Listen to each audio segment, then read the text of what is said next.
መጽሐፍ ሲናገር ወደ ሮሜ ሰዎች ምዕራፍ 10 ከቁጥር 9 ጀምሮ እንደዚህ ይላል።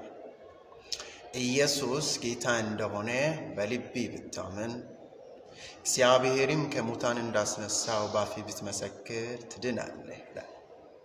ቁጥር 10 ላይ ሰው በልቡ አምኖ ይጸድቃል፣ በአፉም መስክሮ ይድናል ይላል። ስለዚህ ለመዳን ለመጽደቅ ስራ ወይም ትጋት፣ እውቀት፣ ጥበብ፣ ሀብት አያስፈልግም። የሚያስፈልገው ልብ ነው። ቃሉ እንደሚለው ሰው በልቡ አምኖ ይጸድቃል ይላል። ለመዳን ደግሞ ኢየሱስ ጌታ እንደሆነ በአፍህ ብትመሰክር፣ በልብ ላይ ብታነግስ፣ ጌታ ብታደርግ ትድናለህ፣ ትድኛለሽ። ስለዚህ ዘላለም በነጻ ተዘጋጅቶልሃል። በማመን በሚባለው ሕግ ብቻ፣ በጸጋ ሕግ ብቻ ዘላለምን ትወርሳለህ፣ ዘላለምን ሕይወት ታገኛለህ። ስለዚህ ጌታ ኢየሱስ ይወዳችኋል፣ ይወድሃል፣ ይወድሻል። ዘላለምን መንገድ አዘጋጅቶልሻል። ዘላለምን ሕይወት አዘጋጅቶልሃል። ሕይወት ሊሆንልህ፣ መንገድ ሊሆንልህ፣ እውነት ሊሆንልህ ክርስቶስ ይፈልጋል። እውነት ይሄ ነው። ዮሐንስ ወንጌል ምዕራፍ 14 ከቁጥር 6 ላይ የእግዚአብሔር ቃል እንደዚህ ይላል።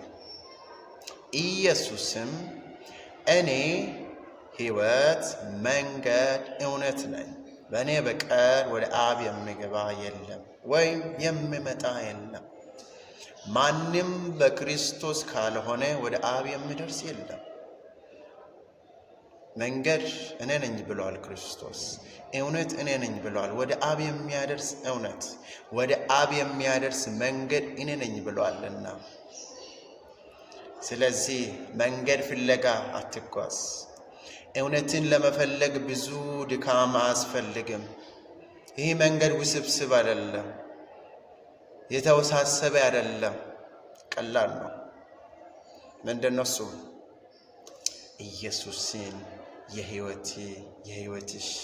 የሕይወታችሁ ጌታ አድርጋችሁ በተቀበላችሁ ጊዜ ሰማይ በዛ ጊዜ እናንተን ያውቋቸዋል።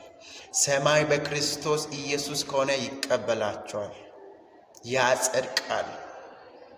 ስለዚህ አንደኛ ዮሐንስ መልእክት ምዕራፍ 1 ከቁጥር 7 ላይም እንደዚህ ይላል፣ የልጁ የኢየሱስ ክርስቶስ ደም ከኃጢአት ሁሉ ያነጻል ይላል።